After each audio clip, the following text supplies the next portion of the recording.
Definition क्या होती है, नेचुरल नंबर क्या होता है, ये सारी आपको डेफिनेशन मैंने बता दी थी। आज पढ़ेंगे प्रॉपर्टी, इंट्रोडक्शन करवाएंगे, प्रॉपर्टी के बारे में करवाएंगे।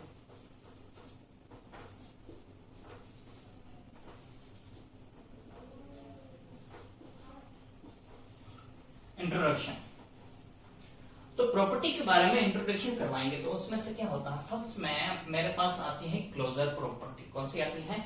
Closure property. अब इसमें से देखना है कि रेशनल नंबर जो होता है P बाई Q होता है। क्या होता है? P बाई Q होता है। अगर जो रेशनल नंबर होता है P बाई Q, वैसा नंबर कोई भी आता है तो उसमें से अपन प्रॉपर्टी काम में आती है। अगर वैसा नंबर नहीं आता है तो वो प्रॉपर्टी काम में नहीं आती है। तो देखें वो क्या होता है। रेशनल नंबर में P बाई Q क्या होता है? रेशनल नंबर होता है, जिसे अपन P बाई Q में डिनोट करते हैं, वही क्या कहलाता है? रेशनल नंबर होता है। जैसे 1/4, 2/4, 3/4, 5/5, ऐसे जितने भी नंबर होते हैं वो सारे क्या होते हैं? रेशनल नंबर होते हैं। तो उसमें आज पढ़ेंगे क्लोजर प्रॉपर्टी। फर्स्ट क्या है? Closure property.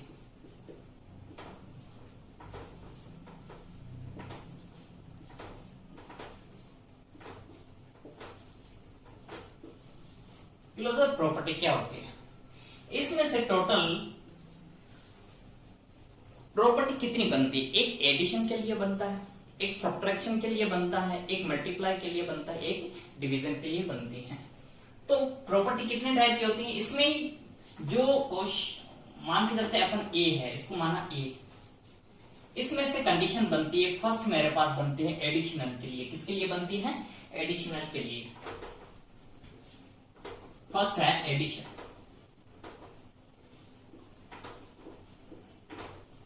एडिशन के लिए, एडिशन के लिए क्या होता है? देखें P बाई Q, जैसे मेरे पास 2 नंबर होता है, P बाई Q प्लस में मैं लूं A बाई B, ऐसे 2 नंबर ले लिए हैं। ये तो फॉर्मूला है क्लोजर प्रॉपर्टी के लिए। ये फॉर्मूला काम में आता है P by Q A by B। अगर सब्ट्रैक्शन होता है तो उसमें से प्लस साइन हटाकर क्या लगाते हैं? माइनस लगाते हैं। तो देखें इसमें लिखा एडिशनल के लिए P बाई Q प्लस में A बाय B।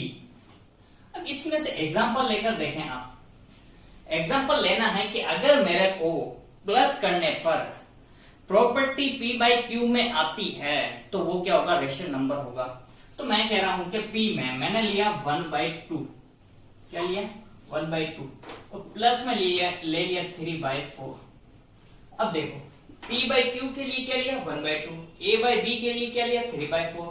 अब दोनों का क्या लो? पहले एलसीएम ले लो। 2 और 4 का एलसीएम कितना आएगा? 4 आएगा। 2 और 4 का एलसीएम कितना आएगा? 4 आएगा। अगर नहीं लेना आता है किसी को तो देखें 2 और 4 यहां लिखा और 2 की टेबल में, फर्स्ट में 2 की टेबल में 2 कितनी टाइम? 1 टाइम। 2 की टेबल में 4 कितनी टाइम? 2 टाइम। 2 की टेबल में 1 नहीं आता है, 2 कितनी आता है? 1 टाइम आता है। अब इन दोनों का मल्टीप्लाई, 2 मल्टीप्लाई 2 इक्वल टू कितना हो जाएगा? 4 हो जाएगा। क्लियर है? यहां तक कोई डाउट नहीं है? तो देखें 4 की जो 2 की टेबल है, यहां पर फर्स्ट वाला 1/2 वाला नंबर देखना है, इसके डिनोमिनेटर को देखना है आपको। कह रहा है कि यहां 2 है, 2 की टेबल में 4 कितनी टाइम आता है? 2 की टेबल में 4 कितनी टाइम आता है? 2 टाइम आता है। तो ऊपर वाला 1 तो यही लिखा वापस। यहां कितनी टाइम डिवाइड किया? 2 टाइम। 2 की टेबल में 4 कितनी टाइम आता है? 2 टाइम आता है। तो यहां लिखा 2 मल्टीप्लाई, फिर बीच में प्लस लगा हुआ, प्लस लगा। 4 की टेबल में 4 कितनी टाइम आता है? 1 टाइम आता है। 3 को मल्टीप्लाई किससे किया? 1 से किया। Any doubt? कोई डाउट नहीं है? तो यहां 2 लिखें। देखें ये तो हो गया मेरे पास 2 1 जा 2 प्लस में 3 1 जा 3/4। दोनों का सम किया तो कितना आ गया? 5/4। कि ये रेशनल नंबर है, P बाई Q है, राइट है। ये क्या है? रेशनल नंबर है। ये क्या होता है? Rational number. अगर आपको ये हटाना है तो यहां लिखना है। आगे क्या लिखना है आपको? रेशनल। 5/Q क्या होता है? रेशनल नंबर होता है। क्या होता है? पढ़ क्या रहा है? Rational number. चैप्टर का नाम क्या है? Rational number. देखो 5/4 क्या हो गया? Rational number. अब पढ़ते हैं सेकंड है मेरे पास सब्ट्रैक्शन के लिए। किसके लिए है? सब्ट्रैक्शन के लिए।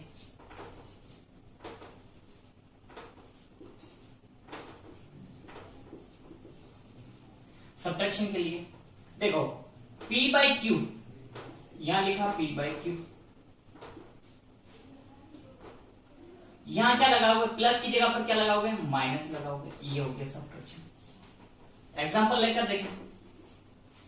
मैंने लिया 3/4 और माइनस में 1/2 ले लिया। घुमा दो आपकी इच्छा, जैसे लो आप।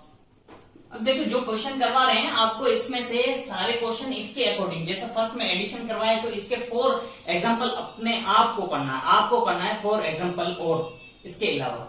तो देखिए नेक्स्ट 4 और 2 का एलसीएम कितना आ गया? 4 आ गया, क्योंकि पहले ले चुके अपन एलसीएम। नहीं डाउट है? ले चुके हैं पहले तो एलसीएम।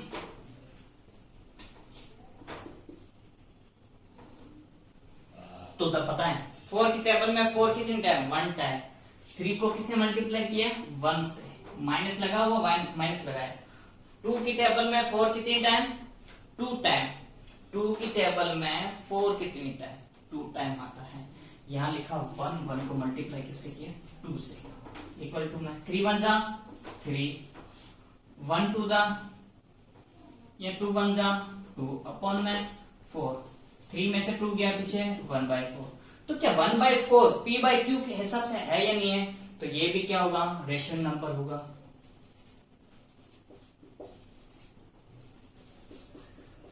नहीं आया समझ में? अब थर्ड आता है मल्टीप्लाई के लिए। किसके लिए?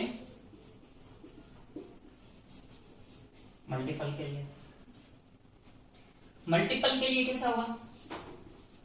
देखिए जैसे यहां मैंने लगाया प्लस, यहां लगाया माइनस। अब क्या लो? 3/5 ले लो, मल्टीप्लाई 2/5 ले लो, या 6 ले लो। ले लिया दोनों का मल्टीप्लाई।